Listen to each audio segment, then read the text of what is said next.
ayat surah Al-Ghafir ni sebanyak 100 kali. Saya boleh tadi perjalanan apa nak buat, tak mau pasang radio. Boleh. Boleh nak? Boleh. Jadikan benda tu. Dan kalau boleh pegang dekat hati.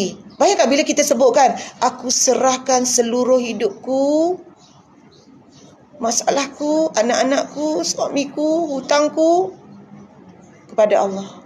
Sesungguhnya Allah melihat keadaan hamba. Dia tahu. Rasa tak getaran?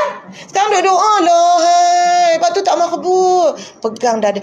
Minta doa ni memanglah ya kita angkat tangan. Kan? Tapi kalau kita, ya Allah, dipanggil nafas doa.